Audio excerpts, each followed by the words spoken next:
First Lady Melania Trump will reportedly visit immigration facilities in Arizona today. She toured one in Texas last week, you remember. And in another layer to this crisis, federal agents raided a home yesterday housing dozens of smuggled undocumented immigrants. Our David Begnaud was allowed inside the home during the raid. Nearly 24 law enforcement agents surrounded this suburban Texas home early Wednesday morning.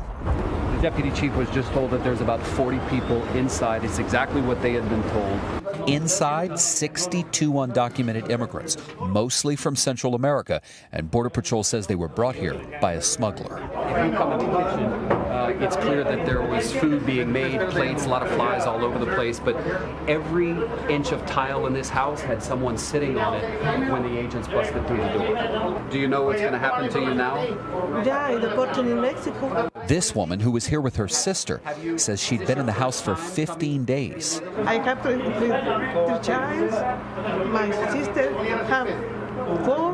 David, they're going we to don't continue have any work. Every one of these people that is being smuggled is paying about $9,000. And that money goes to the cartels and continues fueling this cartel violence. Every person was given a clear bag for their belongings, then patted down inside the house. They were led outside, hands behind their head, headed to a bus and then a processing center in McAllen, Texas. The conditions are so bad, they will call 911. That's how we were able to uncover some of these stash houses, because somebody is so desperate to get out that they're willing to call the police or the law enforcement authorities to rescue them. So with me now from Edinburgh, Texas, is CBS News correspondent David Begnaud. David, you were inside this house with Border Patrol agents. What were the conditions like in there? Deplorable. In fact, when I just looked in the window a short time ago, there's sleeping bags, food all over the place, water. They have caretakers who look after the people who are in these stash houses. So actually, the Border Patrol tells us there were 2 caretakers in here who were in charge of making sure everyone is fed and has water. There were probably a dozen or more water jugs inside of there. The stove had food that was prepared. There were probably 6 to 12 plates of beans and rice that were sitting on the counter. And there were people sitting in every room of this house. There are 2 rooms, only 1 bathroom, 1 toilet, 1 shower for 62 people who were all inside this house. Some people said they had been here for weeks. The woman we interviewed said 15 days, but they were just sitting and waiting for someone to come and get them. What usually happens in situations like this, Border Patrol tells us, is that these people are loaded into tractor trailers. You may, over the last year, have seen stories about tractor trailers that were pulled over and the driver was hauling 30 immigrants, right, who were undocumented, who crossed the border illegally. There have been cases where people died in the back of a tractor trailer because they literally, there wasn't enough air. They died. They were overheated. And then there are other cases where the tractor trailer drives them to whatever state, drops them off, and they go into the community. So clearly these conditions at times can be dangerous, at other times extremely uncomfortable. These caretakers, do they face charges? Well, the caretakers can face charges, but really the one that they're going after the most, so to speak, in terms of the stiffest penalty are the smugglers. And that's how this whole story came to be, is that the Border Patrol pulled over a smuggler who tipped them off to this house, even gave them the garage door opener and said, here's what you're going to find inside. He told them 38 people. They found 62. 62. And I saw, you know, one woman you spoke to said she's probably going to be deported. Where do these people go? Well, so like the woman that you saw from Mexico, what will likely happen to her is if she pleads guilty, in many cases, they get credit for time served. They may have to pay a penalty, sometimes as cheap as $10.